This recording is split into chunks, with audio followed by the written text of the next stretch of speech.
Portions of the following program may have been pre-recorded. The following program's views, claims, or ideas may not reflect those of WSRR Radio or StylesRebelRadio.com.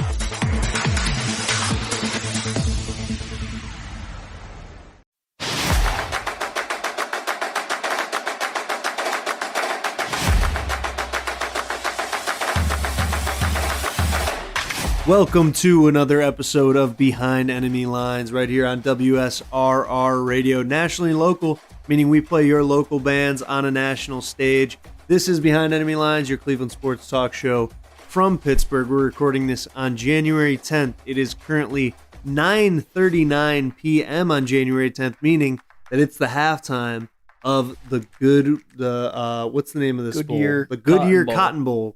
Ohio State currently leading 14-7 over Texas at half.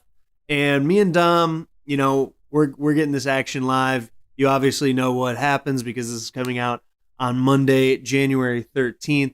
But me and Dom are at halftime right now. Ohio State's up 14-7. Dom, are we cooking up a little on-air parlay here? I mean, these numbers right now at halftime, you got to love these live odds brought to you by FanDuel. Not really, but they should sponsor this program. But here we are, Texas versus Ohio State. Right now, Ohio State leading 14-7. Texas is plus 9.5. Ohio State is 9.5 point favorites. Money line plus 350 for Texas. Over under 45.5. Now, Lucas, you said before we started recording, you said you were thinking about taking the initial over before the game. You said at like 53. It was at 53.5. I thought, the way Ohio State came out and scored against Oregon, I kind of thought they were going to come out hot again. They really did start hot in this game, scored on their first possession. But since then, Texas and them kind of had a defensive battle until right before the half. Ohio State threw a little screen, had their second touchdown long run from Travion Henderson. But, yeah, originally I would have taken 53 in a heartbeat, and I was about to, actually, but I lost all my money playing blackjack on DraftKings Casino at work. They make it a little too easy. Those $10 that I put in specifically to put on that bet, I lost on blackjack too quickly. But if you put the $10 in and blackjack's there, you might as well make that a $20 bet. Am I right? Put in blackjack, run it up. Yeah, I guess that's what maybe I should have. But right now it's at what, 43.5? 45.5 now. Now these odds are always changing. The longer we wait here, the more we might mess up. Do we want to parlay this? Now I know you're pulling for Ohio State right now. Probably a lot of our listeners are as well. I don't really have a dog in the fight, but plus 350 for Texas is interesting. But I think the more interesting thing here is that plus 9.5. Now, last week, I didn't think that Ohio State would run away with it. But so far, the way this game has started, I think it's different. I think it's different than last week. It's a much more competitive game. I think it's clearly a lot different. Texas has come out a lot more prepared. We talked about whether or not the college football playoff is, set up right. And Oregon, like we said, had to come off that bye, and they were kind of rusty. Texas doesn't have that. They've played two good games for them in a row. In the first week beating, who'd they play? Clemson, who, a good, solid powerhouse in the ACC. And then last week, double overtime against Arizona State. Like, those are tested battles that make you better throughout it. So I think that's helped them so far, and they are more prepared for Ohio State after watching them. Yeah. But I still think that in the second half, I don't know if Ohio State's going to run away with it, but I think over 43 is a lock, in my opinion. 45. 45? I still think 45. We're at 21 right now. That's true. I think at least 4 touchdowns are going to be scored. You think that they're gonna be coming out a lot more hot in the second half? I think that things are going to break eventually. Even if it's not until the fourth quarter, I think the last 6 minutes of this game are going to have like 2 or 3 touchdowns. I mean, you saw that people are listening to this right now because they're laughing because it ended at 14-7, something like that. I wouldn't doubt it. I think that the last touchdown from Ohio State, it shows that these teams can score in an instant. Yeah, Points exactly. can happen very fast. That's what I mean. I think I wouldn't be surprised if you can't miss a play when it's two teams like this. Like, it might just break at any second. So over 45.5 is a lock. You heard it from us. What are the odds on that? Plus 100, which is, the bookmakers. That makes me think that the bookmakers want you to take the over. Like, oh, you like that? You like that plus money? We'll take it. Kirk Cousins, you like that? You like those lines? We'll take it. And I think we should. I think that's what we got to do. open up in the second half unless it doesn't. And then the question is, do we parlay it with the plus 9.5 Texas spread? I don't know. That's a tough one. 9.5 Plus seems 9.5. like a lot Right now between they're these at two 7. teams. As close as they've played for the entire game, they're still down 7. Yeah. So right now they're not covering that. Yeah. So I don't know. That's tough because I do think Ohio State could open it up and open up the scoring to where they blow them out at the same time. So what are we thinking here? I don't know. What do we do? That's the question. What do you like? You like the plus 9.5? I think 9.5 is I too do many think- points. I think Quinn Ewers does have that clutch chill gene in him where he's going to be able to keep this close, even if they are overmatched. So yeah, I'll take that. I'll take that plus 9.5 There we go. too with you. All right, we'll You heard parlay it here that. at halftime of the Cotton Gamble Bowl. responsibly, by the way. Gamble Call responsibly 1-800 always. Gambler if you got a problem. Or whatever you got to say to not get in trouble. Or you can call 216-859-8699 if you have a gambling problem, and you can tell us what to gamble on because we're always open to suggestions. You can also check us out on our Discord server. There's a whole Yeah. Discord for Come talk with us. WSRR Radio, so come yell at us, give us your SPOB content, your SpongeBob content. We Spob, just talk about them on SpongeBob. this show so much we can shorten it to SPOB. Rizzler, Big AJ, and Big Justice. That things are getting weird with them. Some clips are getting weird with Yeah, them. there's some interesting stuff coming out. Dom, like I said, the second half just now starting, Ohio State versus Texas. I was thinking about it this week. I think maybe it's because I grew up saying it, but I think the Bucks is one of the best like mascot nicknames for a team to say. Like just orally saying it is fun. Like the Bucks, Pirates. Buccos for the Pirates, the Ohio State Buckeyes, the Bucks, the Buccaneers. People call them the Bucks. So you think you call Ohio State, you think you call them the Bucks? a lot of people call them the Bucks. Yeah, More often than anything?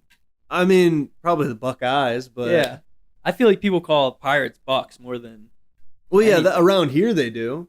I think people in Columbus maybe might Yeah. say Bucks a little more just because they're saying it so much. But Bucks is a fun thing to say, and I think that's why there's so many teams It's that also people good call to- Bucks. It's also good to call somebody a bucko. A Bucko? Yeah. Hey, Bucko. Mhm. That's also why I think Bucky Irving is thriving right now because people love Bucky Irving because they love saying Bucky. What about Bucky's gas station? Bucky's gas station. Never been there. I mean either, but another wanna thing go. that like is weirdly a like global sensation for some I reason. really want to go. It's just a big gas station, right? I mean, it looks sick. It's a I've never been to Walmart- one. It's like a Walmart gas station. Yeah, which Walmart does have gas stations. Yeah, but this one looks cooler and cleaner, and they got like It looks like a squirrel mascot. professional rest stop. They got their own mascot. They do, and they have a good one. I do like his buck teeth. Again, buck teeth. It's fun to say. Is there any other like team nickname though? Is what I'm saying. Is that fun to say?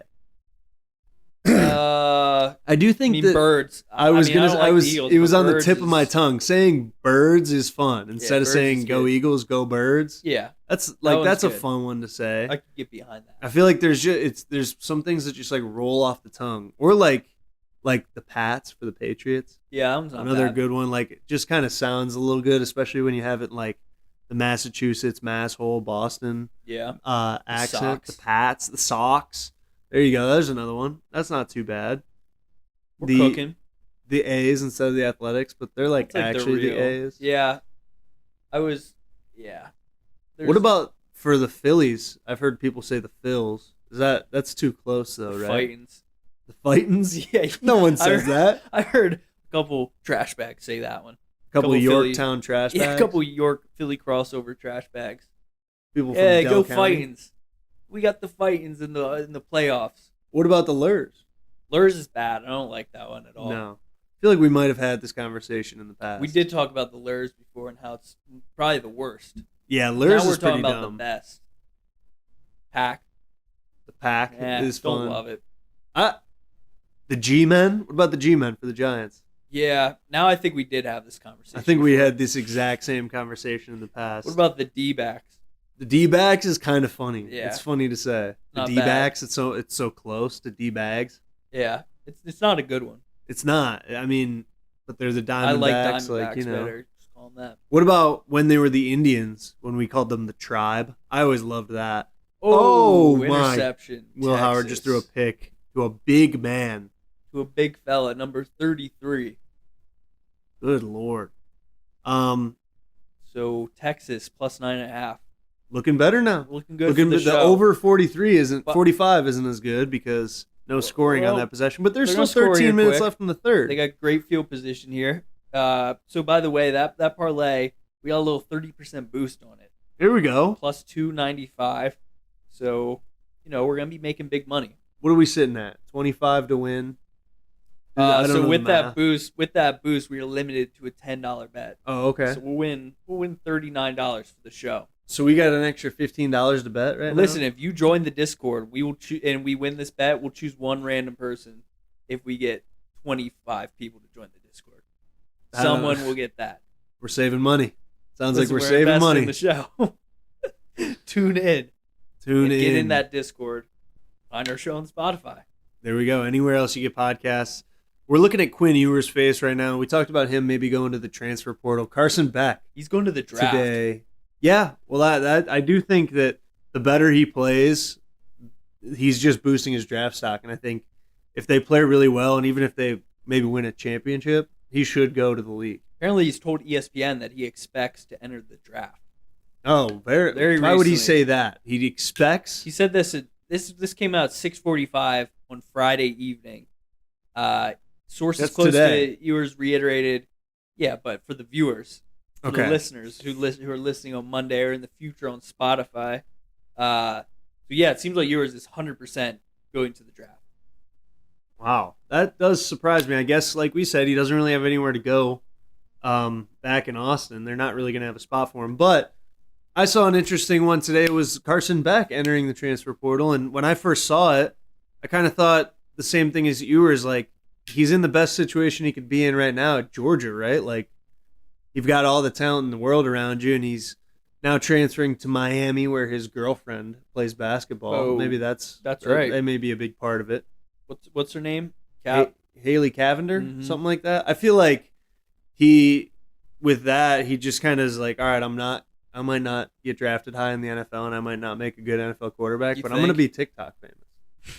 Like, they're going to be celebrities in Miami. So, a celebrity couple like that, like. So you think he's pulling like a reverse Paul Skeens, Livy Dunn situation? Maybe we'll just let the TikTok money handle it. I don't need to make $1 bazillion in the. It could be for playing professionally.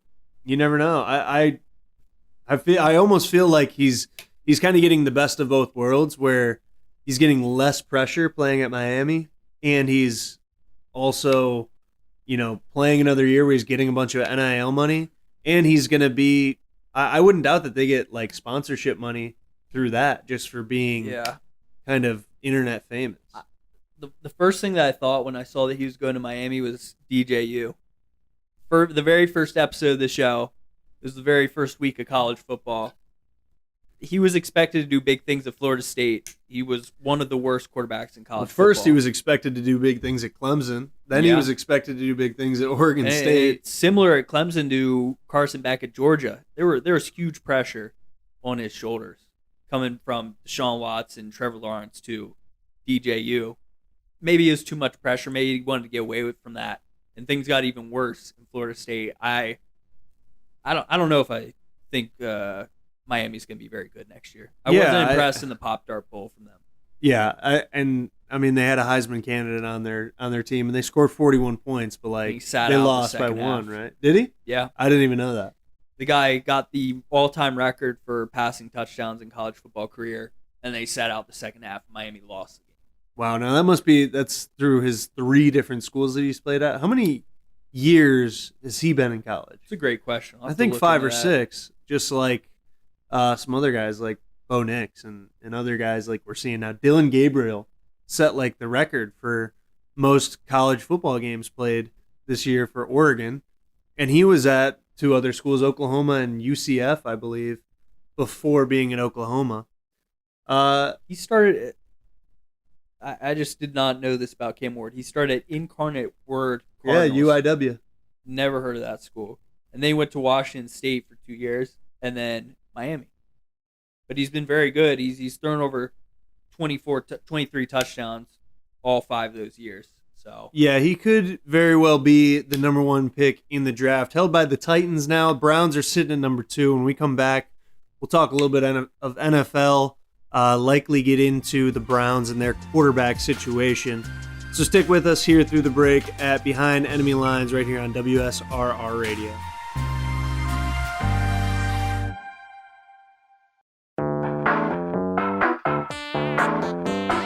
What's the difference between the shirt you're currently wearing and the one that I am? Well, both do their job of concealing us from the outside world and social boundaries. But one little black swoosh makes yours cost nearly double. That red rectangle may not change how warm you are, but it certainly changes the price tag. The truth is, nobody cares about the details. Get to the point with GenericClothes.com. Have a laugh at the big brand clothing company's expense with shirts that simply say sports team, political statement, music band, and more. A shirt for any occasion and the perfect gift. GenericClothes.com.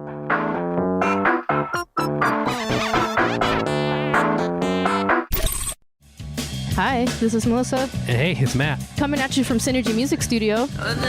We are a recording and production studio located on the south side near Chicago. Check us out online at synergymusicstudio.com. We offer recording, mixing, and mastering. And follow us on Instagram at Synergy Music Studio. Rock hard.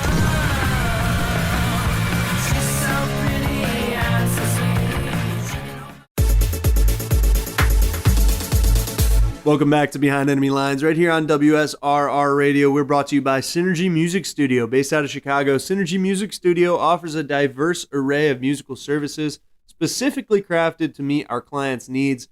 From recording to mixing and production, discover how they can bring your vision to life at synergymusicstudio.com. Texas has just scored on Ohio State on seemingly the same play that they scored on Ohio State before the half. we're back.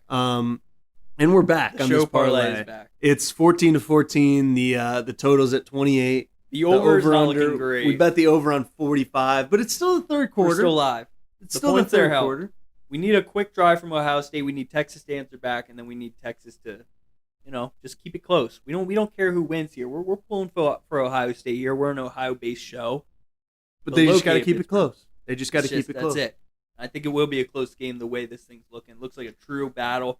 It looks like what we've been waiting for in this college football playoff. Yeah, and Quinn Ewers looks like he can handle the heat. I love Quinn Ewers. The more I watch him, the more I like him. I think he's cool under pressure. I think he's got like that charisma. There's something about him. Like I kind of mentioned, like Joe Cool. Yeah. Like I just feel like I think that's he's comfortable. He looks really comfortable at all times. I think that's his closest NFL comparison. Joe Burrow. Yeah. I think it might be. I feel like physically they're pretty similar. I think Burrow's a little bigger. He maybe has a better arm, but like neither of them are like jump off the page athletes. But they're both like have talented arms, can move around in the pocket, have decent but serviceable mobility. You know what I mean?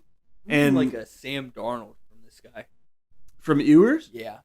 I could see Darnold. Yeah. I wouldn't mind that comparison. That's the word I'm looking for. And I remember watching Sam Darnold play in college. And you know who he reminded me of? Ben Roethlisberger. He's much smaller. A lot. He's not the type of guy who's really gonna break a lot of sacks, but that's who he reminded me of. So you think Quinn Ewers reminds you of Ben Roethlisberger then? But like a lesser version. And that's what Sam Darnold is. In That's my funny mind, because a I think lesser last version of week Ben you told me that Roethlisberger. Drew Alar reminded you of Ben Roethlisberger. Didn't you? He's just because he's a bigger guy. Everyone reminds you of Ben. He's listen, everywhere you he's see. in my heart. But Everywhere you sincerely, look, you see him. He's like your Tony Stark and your Spider-Man, where he like looks up at that billboard and it's him. That's you looking at Big Ben. You're like, Pretty oh much. my God, I mean, Ben, I miss you. Ben is a stretch for Ewers, but I think Darnold. I think there's some closeness there. Whenever I think about how Big Ben dominated the Browns for so many years, You hate him. to make myself feel better, I look at that picture of him crying on the bench after the playoff With loss Marquise to Pouncey. Cleveland with Marquise Pouncey. That's right. I think that picture is just absolute gold. Yeah, that was really tough because that was a good season, Yeah, And that was the 11. They started 11-0. Yep, that was that year, and then they lost to the Commanders, or they might have been the Washington football team then. Or even They the lost a Redskins. lot. Oh, no. Didn't they lose their last 5 of 6? Something like that. Yeah, that sounds familiar, right? I wouldn't doubt it. That seems to be the Steelers' MO ever since that year. I mean, this year, we feel like we talk about the Steelers less and less these last few weeks. I haven't watched Hard Knocks since the Steelers started losing. It's been bad.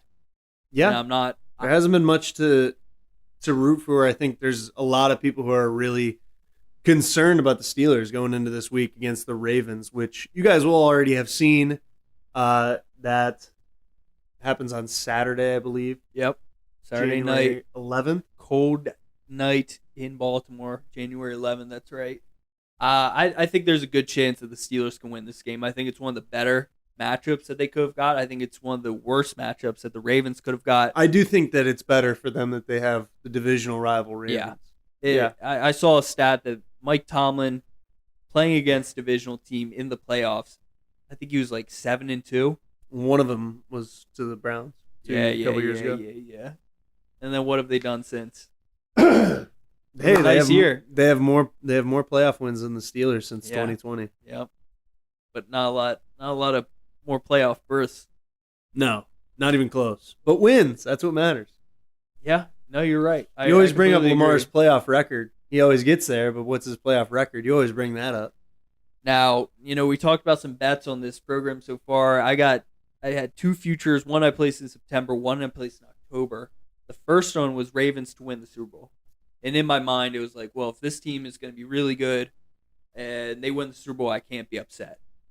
Because if they're going to win and I'm not winning anything, I'm going to be upset. Because if you Seeing wouldn't the have bet Ravens on them and they won, you would have been upset, right? Exactly. Is that what you're saying? Yeah, that's exactly what I'm saying. Because you don't like them? Because Hate they're, them. They're a division I'd rival? be much more happy to see the Browns win. I want to hate the Ravens. I really do. I shouldn't like the Ravens. Art Modell took the Browns and made them the Ravens. They won a Super Bowl there and didn't have a Super Bowl for Cleveland. But, Lamar Jackson is cool. He's cool. awesome. And, I don't now want they to have see them Derrick win a Henry, Super Bowl, too. though. I do. I want to see him win a Super Bowl. I feel like he deserves it. I'd like to see Lamar go somewhere else and win a Super Bowl, but I do not want to see the Ravens win. I don't want to see the Bengals win. If the Browns win, so what? It wouldn't ruin my day. But the Ravens win a Super Bowl would ruin my day, my week. Really? Yeah. See, I think it would be, I don't know. I just feel like he's a guy who, deserves it. He does everything right. He's never been in trouble. And then, I think he deserves it. And maybe this is, too storyline, focusing on the storyline. But when he got drafted, he said, they're going to get a Super Bowl out of me. Yeah. And I think if he gave them a Super Bowl, that would look cool on a TikTok edit, is basically what I'm trying to say. If there's a TikTok edit where it's Lamar Jackson getting drafted, sitting there on draft day, sitting in the green room, waiting until pick 32, then he's like, they're going to get a Super Bowl out of me, and then they cut to him holding up the Super Bowl MVP trophy. That would be cool. That's what it's really all about. I think it would be cooler seeing Russ when he was down and out in Denver and seeing him come back to the top, getting back to where he once was. That's what we really need to see. That wouldn't be bad. That's not a bad storyline, cool. I guess. But I just can't stand to see the Ravens win. But the other bet I have, which I think could get a little interesting, I have the Ravens to beat the Lions in the Super Bowl. That's big money. That I think I placed it 33-1. I think now it's 14-1. So things are looking good. I think I'll cash out if the Ravens beat the Steelers, and I think the Lions will make it to the Super Bowl. I think that's a lock in my opinion. a lock. I think so. Do you think the Lions have a better chance of making it than the Ravens do? Because the Ravens have to go through Kansas City. 100%. The Lions are Super Bowl favorites right now. But you think if they met in the Super Bowl, the Ravens would win? In October, when I placed that bet, I thought that. Now, I don't know. I think I'd cash out at that point. Okay. We'll see. It's interesting. I don't know. But I really do hope that the Steelers win. I think it's going to be a good game. I think it's going to be competitive. Do you really think line that? Is for that do you really think that they have any chance to win the Super Bowl though? Probably not. I mean, they've played Super Bowl caliber teams the last 4 or 5 weeks of the season. They lost all of them. Games. So, if I'm being honest, no. But it would be cool if they did. Is that what you're trying to say? Steelers are 9.5 point underdogs against the Ravens. 9.5 points. Yeah, that's a lot. That's what Texas was at halftime. Uh-huh. But this is a divisional AFC North game. That scares me. That scares me a lot. Over under 43.5. That also scares me. That makes me think that this Steelers offense just literally has nothing left. I wouldn't doubt that it hits that under and the Steelers cover that spread. I would put faith in them to cover and to hit the under. I think that makes sense. But I don't know if I would take their money line. I wouldn't touch that. I'd be scared. I think it'll be a low scoring, close game, but I don't think they can do it. I think the Ravens will win this one. Hopefully it's a really cold, windy game, because that's probably the only chance. Yeah, because it's not like the Ravens have a good run game. It's not like they have one of the best running backs in the league and the best rushing quarterback in the league. Listen, they're not going to have Zay Flowers. So you just got to hold Derrick Henry back. That's your one job. That's all you got to do. Lamar's not doing anything in the playoffs. He's not doing anything if TJ Watt is his normal self. It's not happening. They do have a great front seven, and I do think it would be interesting. And Zay Flowers is a huge part of that. But it'll be a good one. That's all I'll say. I think I don't think the Steelers have a shot of winning, but I do think they'll keep it close. Are there any matchups from Wildcard Weekend that you think will be the best game? Give me the 6 matchups. Chargers, Texans, like we mentioned, Steelers, Ravens. And on Sunday, Broncos, Bills, Packers, Eagles, Commanders, Bucks. Then Monday night to finish things off, Vikings, Rams. I think Packers, Eagles are going to be really interesting because those are two of the best teams in the NFC. Obviously, they're in the playoffs. But I do think that if it's not the Lions, those are the 2 teams that probably are the best in the NFC. Yeah. And they play each other in the wild card. Next, you said Bucks and Commanders. Bucks and Commanders, I think, will be a really good game, but I don't think either of those 2 teams have a shot. Probably not. I don't think either of them can beat the Lions. And then the final one was Rams and Vikings. I think the Vikings are probably the next best team to be able to beat the Lions, but they've already played them twice this year, obviously. Mm-hmm. They lost in Week 18 for the number 1 seed, so that's pretty much playoff football, but you're not playing for your season. You're just playing for a number 1 seed. You know you're in the playoffs at that point. I think the matchup to watch is going to be Packers-Eagles because I think that's probably going to end up being between them. The winner of that game and the Lions will be probably the team that makes could definitely see that. The NFC. I think that this is a really bad matchup for the Eagles. I think this is the last team that they wanted to play in the division. They definitely got the worst draw, I'd say. Yeah, well, I mean, that whole division obviously is really good. The Lions, Packers, and Vikings, and then the Bears. But whatever, we won't talk about them. What's the story on the Bears? They finished 0-10 or something like that this year. Maybe 1 and whatever. The Bears got a lot to collapsed. Figure out. But yeah, I mean, anyone who had to play it's crazy that the 3rd team in that division is a playoff team that could be a Super Bowl contender. Mm-hmm. That is crazy. Yeah, and I think they'll be able to turn it on, even though they've been somewhat questionable during this year, and it'll be a good game. But I don't know. The Eagles might be too much for them. I think one of the more interesting games that you didn't talk about, I think Broncos and Bills. It's going to be really good. Bills are 9.5-point favorites in this one. I think between this one and the Steelers-Ravens game, I think one of the underdogs has to cover. I think the Bills will win 9.5. I think got something. They got some. They're moxie. nice, but Bo Nix is still he's still a rookie. He's got me feeling nicey, but he's some people like dreams. I'm more into nightmares. You like when Gruden started saying that now, like Bo Nix. But I think he's really good, and I think he's gonna do some good things with the Denver Broncos, and maybe even Broncos Nation someday win a Super Bowl. But I don't think they're beating the Bills this year. They're not ready. I feel like in the NFL, it's possible. It's possible, but I do feel like in the NFL, like experience matters so much. Where it's like you kind of have to lose once or twice in the playoffs before it's like, all right, now they can win a Super Bowl, unless you're Patrick Mahomes and the Chiefs. Then once they lost once, so before making to the Super Bowl. Bo Nix has a lot of experience for as young as he is. And that is true. He's played in a lot of really meaningful. But the NFL is very different. It's another level, man. You can't. That last week against the Chiefs, I know they were playing their backups, but really impressive. Yeah, Putting up 35. When they had to points show on up, he showed up. And again, like you said, it was against their backups, but I seriously doubted Bo Nix before the season. I thought he was going to be Kenny Pickett 2.0, a guy who spent a lot of time in college and then in his final couple years figured things out.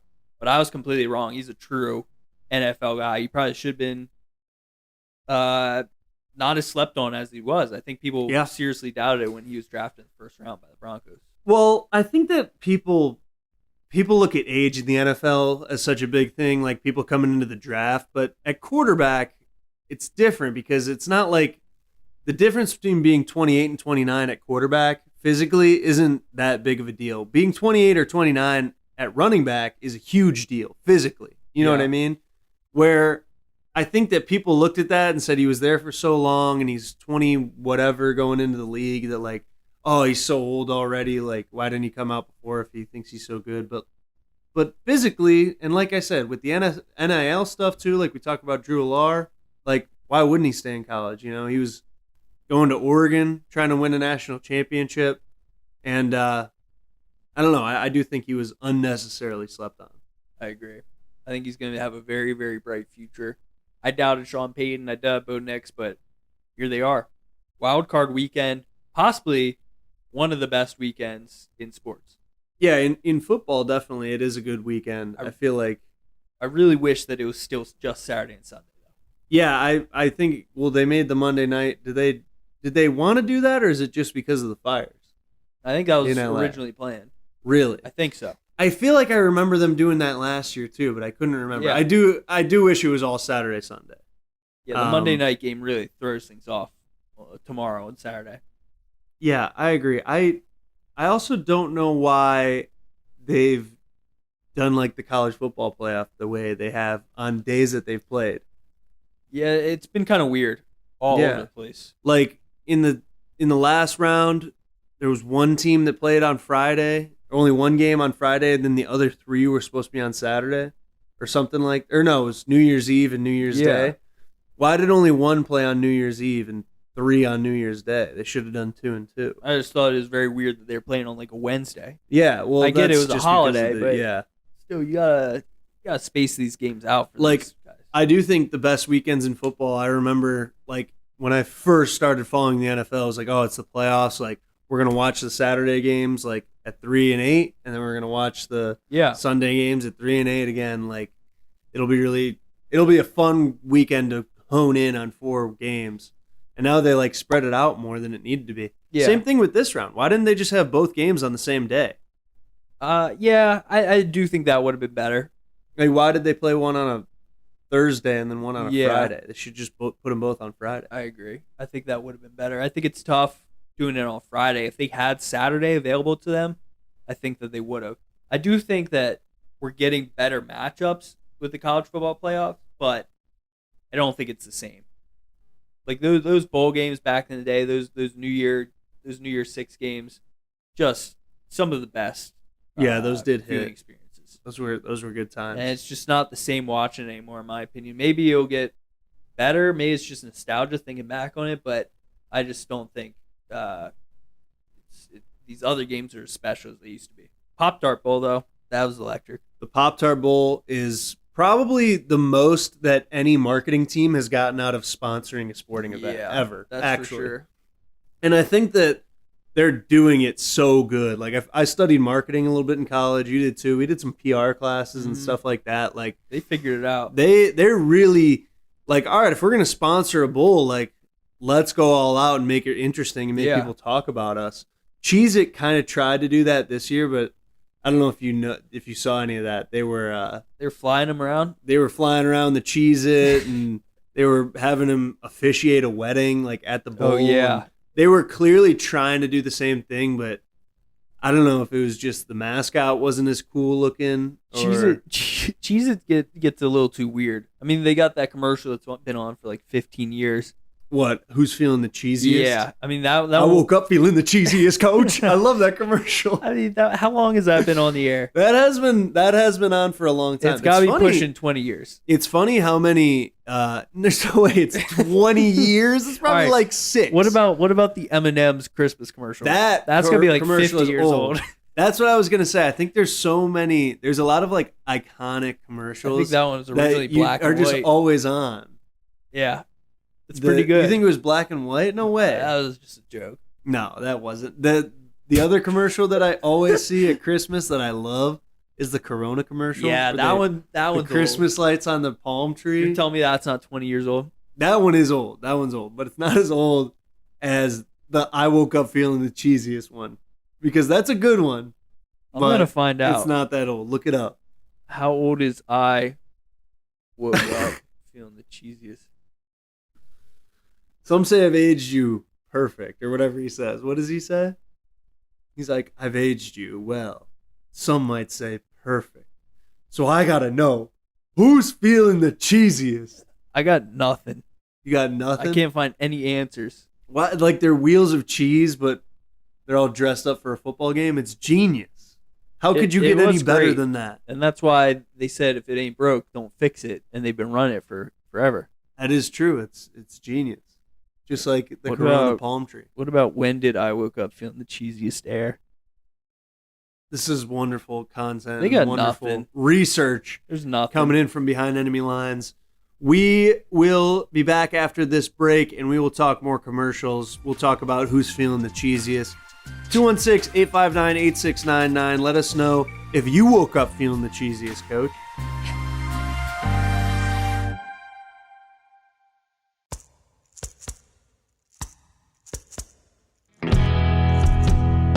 If LimeWire taught us anything, your digital music is free and open to piracy, and even manipulation when it comes to digital distribution. So why settle for a bunch of ones and zeros floating around on the internet?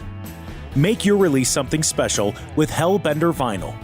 Hellbender is one of America's most trusted custom vinyl record pressing plants and works with local artists to get their next release pressed exactly to their liking. So check out Pittsburgh's first and only custom vinyl pressing plant today by visiting hellbendervinyl.com to get started. And don't forget, all customers at Hellbender Vinyl get 5 free test presses at no additional charge. Hellbent on quality, hellbent on service, hellbendervinyl.com.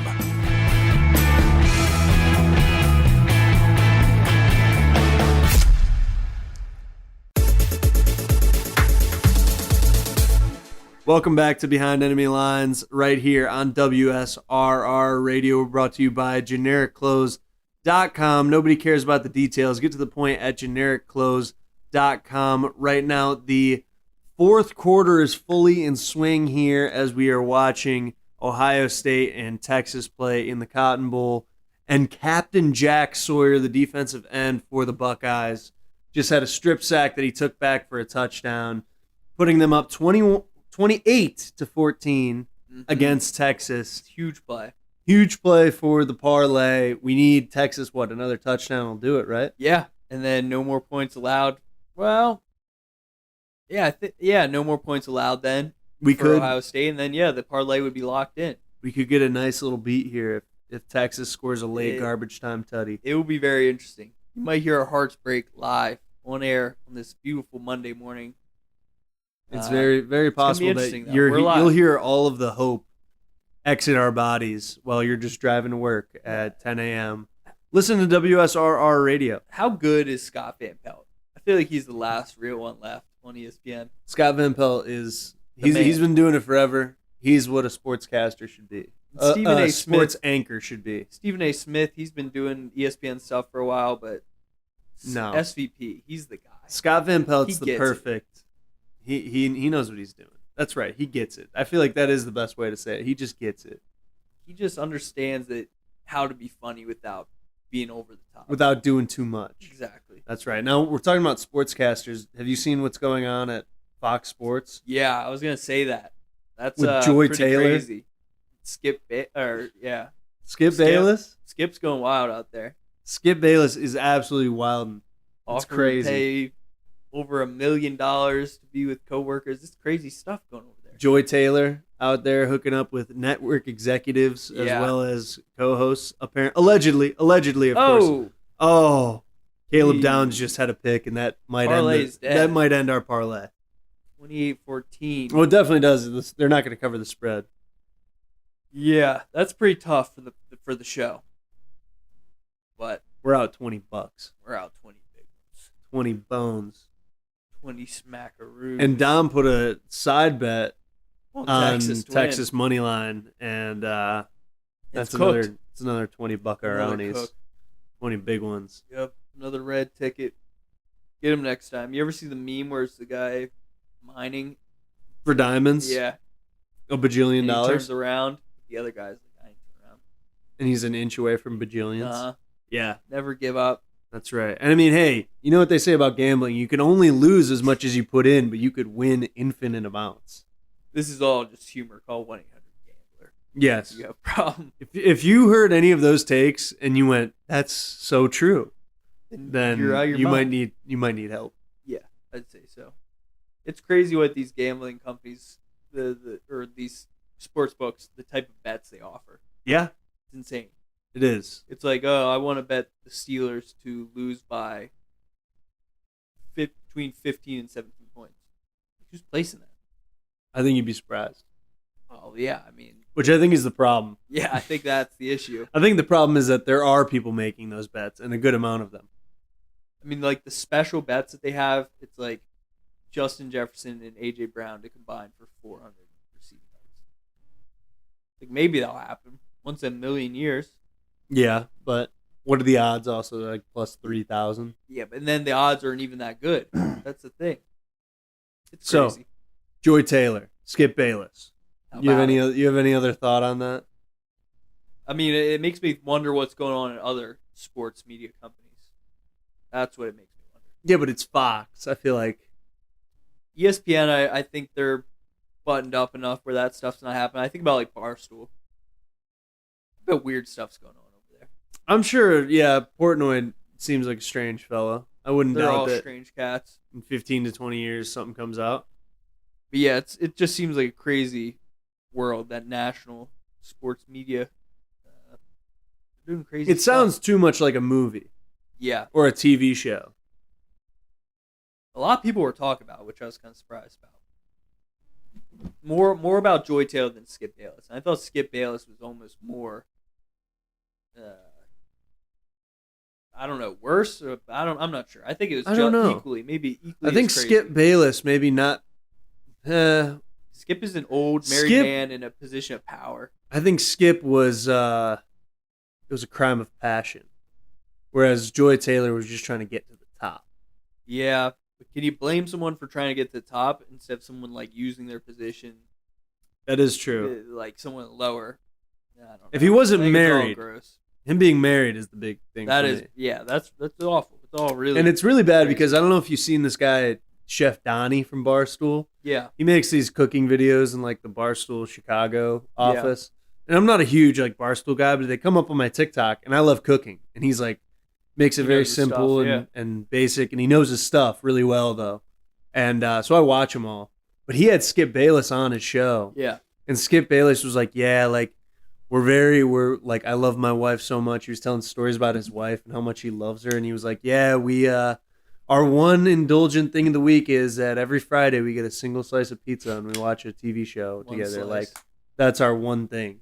I saw that. Like we're super regimented in our And- eating besides that. He was like, if you go to the right place, you can just get one slice. Yeah. That's pretty much every. Donnie pizza didn't place. understand that you could buy pizza by the slice. Or Oh, else really? he probably did understand that, but I think Skip everyone thought that gets he didn't Yeah, understand that. Skip thought he had to explain that. Yeah, he was like, well, you can get pizza by the slice. Like, yeah, we know. But the thing that he was amazed by was that he only eats one every time. Skip is weird, very strange. I think Colin Cowherd, though, I think that's my biggest takeaway. He comes out of this looking like a great guy. Of all the weird stuff that's going over at Fox, Shannon Sharp's done weird stuff in the past. Like Colin having an Cowherd- Instagram live while he was having sex with Yeah, a woman. exactly. It's just weird stuff coming out of that place. Colin Cowherd, though, just giving us awful takes. Yeah, just clocks in every day, doesn't, clocks in, clocks out, and goes home. But Minds in his between business. that time, while he's on the hour, while he's on the professional. clock, he's professional at giving terrible takes. Mhm. Yeah.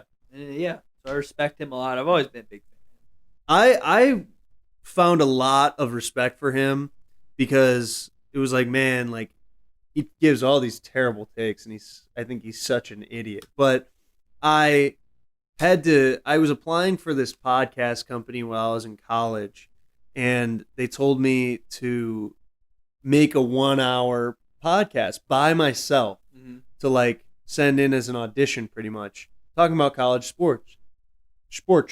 And and I was like, I can't do this. I can't talk to myself for an hour. And of course, this was like right when we started doing on mic stuff, so I wasn't as comfortable. But like even now, doing an hour show by yourself. I mean, we did a show a couple of weeks ago where we each did 25 minutes by ourselves. It wasn't easy. And it's not easy. So sitting there for an hour by yourself doing a show is really tough. And he does multiple. Doesn't he do like 2 or 3 hours a day? Yeah, I'm pretty sure. And I mean, he has like a host or something that he like kind of talks to, like a producer, but he's mostly doing the show by himself. I mean, he's definitely got a good producer they've got it all planned out. Yeah. And he definitely But I'm saying like he talks to him on the air sometimes, I'm saying. Yeah. Whereas but the majority of the time he's doing it himself. Yeah, definitely. Yeah. Very impressive. It's crazy. And he's been doing it for a while. He was on radio. Remember Sports Nation? Oh, Sports Nation was I awesome. used to like that show a lot. Yeah. That fell Cheers off. and Jeers. Yes. Yep. That They was a really give good show. 5 good stuff and 5 bad stuff. Mhm. Yeah, I missed that one. ESPN used to be fantastic.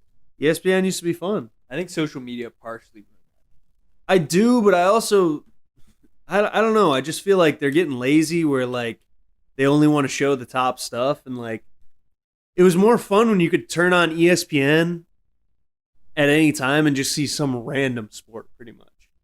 Yeah, I do agree with that. Like it was like I don't really care about volleyball, but like it's on ESPN, so I might as well watch it, like or something like that. You know Yeah. what I mean? Now there's like too many contracts, I feel like, where only one conference is allowed to be shown on this, or you have to have a local. It goes hand in hand with the death of cable pretty much, but Yeah, and I think partially they're just like too many fluff stories yeah. because all the highlights are taken by social media. Nobody needs to tune into SportsCenter to see That is true. highlights from games that they didn't get to watch. That is a big part of it. Because I can just go on Twitter and see all this stuff. There's no reason for me to watch SportsCenter. Yeah, I mean, sometimes if I'm working during a Saturday in the a Sunday, during the NFL season, and I'm like, oh, well, I want to see the biggest plays that happen. I'll just go to NFL's Twitter and scroll down their media and watch all their plays. Like, Yeah. I'm not gonna go and turn on ESPN because I'm like, oh man, what happened in the 49ers game? Like, because it's on the West Coast, but I don't need to put on cable for it. Yeah. Look it up on my phone. And I can even watch it on my phone. Obviously, it's a lot easier to watch stuff now, so maybe that's why I don't need to Yeah, you put can on see as many exactly what you highlights. want. Yeah. You can watch it on Stream East or Crack Streams, RIP. Or meth streams. Meth Streams. Yeah, they went down. They went down, but I did RIP. find another Crack Streams. They're always popping back If you, up. I think if you OG ones are just dead. search Crack Streams, like there's enough offshoots of people trying to mimic them that like they're getting better now. Well, what do you think they're getting out of it? Just the glory. You think? I think. I don't think that. I also really think there are don't people that's who the are case. like, well, I do think people donate. I think enough people donate to Crack and meth streams and Yeah. Stream East. Like, Ooh. because if you look on the screen, there's always like a donate, Oh, like yeah? whatever. There's always a donate button where you can send like $1 or $2 if you want. I ain't saying nothing. And I won't, but like I'm sure Some fools. there are some fools out there who are like, oh, you know what? I love sports and I go on Stream East every single day to watch my sports. I'll send them $10 instead of paying $60 a month. Yeah. No, I think it's a fair trade-off for what they do. And I also think I wouldn't doubt that there's some of them that are just anarchists that are like, oh man, I'm getting one over F on the the big system. on big TV. Yeah, exactly. We destroy monopolies. That's right. Just like Basically what here. they say. Exactly. Basically what we do. Just like here at WSRR. I think they're like-minded like that, where they're like, we're getting it over on big media. And I respect it. Because Yeah. it's gone too far. Yeah, and I do. I also think that that's part of it. Like they believe in what they're doing. That there should be more free media and things like that. But I need to pay $1 bajillion a month just to watch sports. To watch YouTube TV. Ridiculous. Sportsnet Pittsburgh. That's the worst one, though. Respect. Dom is, Yeah, of course, respect them. an employee of Sportsnet Pittsburgh. Camera operator? No. No longer? No. Bug operator? Yeah, a little bit everything over there, you know. I would love for ESPN, though, to go back to just showing random games of random sports. Or just, like, small-time college basketball. Or, like, you know? Yeah, more throwback games. I'd be interested in that. Throwback games would also be really good. They Because used to so many have... channels. They used to have ESPN Classics. I don't know if they still have that. That's what I was thinking. But at one point, my dad had the ESPN Classics channel. And you would go on there, and it would just be like old college football games from like the 90s. And it would be great. It was awesome to see. The one that doesn't make sense to me that's still in the air is what's it called? The one where they're Around the Horn. Around the Horn? I I don't think they're understand how- finally canceling that show. I think it might be its last season. But it's been on for a very long time. One of ESPN's like longest running shows. And I've never understood the point of the game. Yeah, they're always giving them points, and it doesn't matter. It's kind of like Whose Line Is It Anyways, where they're like, oh, we're going to give you points, but the points have no value and nothing matters. Yeah, and we'll see you next week. It's crazy. Yeah, I don't understand the point of Around the Horn. Dom, we got a minute and a half. Good. We got a Pardon the Interruption. Very I've good. always loved Pardon the Interruption. Those guys are great. My forever memory of Pardon the Interruption was that one time we were at this restaurant, this sports bar type restaurant called Champs. One of those like family. It was kind of like an Applebee's type thing, but whatever. And they had ESPN on the TVs, and Pardon the Interruption was on, and my brother was zoned in on Pardon the Interruption, but the sound wasn't on. So he's just watching people talk Yeah. with no Just highlights, pretty watching the much, ticker, and then just watching the staring at what's coming subjects. up next. I know what they're talking about. I don't hear what they're talking about, but It's a good idea. Dom, this comes out on Monday morning. Do you want to pull up the Monday night lines for us for the Vikings and Rams game real quick? Vikings 3-point favorites. Vikings are 3-point favorites. What's the over-under? 47.5. 47.5. What is the money line at? Ooh, I don't have that info on me, but I'd have to imagine Rams are about like plus 200, plus 300. I think that the Rams will make this really interesting. I do too. I think that Stafford's still got it. I think McVay is, he's still one of the best coaches in the league, and I think they can make it really interesting. Yeah, I think the Rams are a team that you really don't want to play right now Yeah, in the playoffs. I think they're hot too. Very unpredictable. They can get their guys going. Matt Stafford, he's going to be ready to roll. But I think the Vikings are special. I like Darnold a lot. I got Vikings. I'll take them. Yeah, and I think I would take the 3.5 points as well for the Vikings. But I think it'll be a good game. Tune into that tonight. This has been Behind Enemy Lines. Thanks so much for joining us here on WSRR Radio. The preceding program was a sponsored production. The views, claims, and ideas expressed may not represent those of WSRR Radio.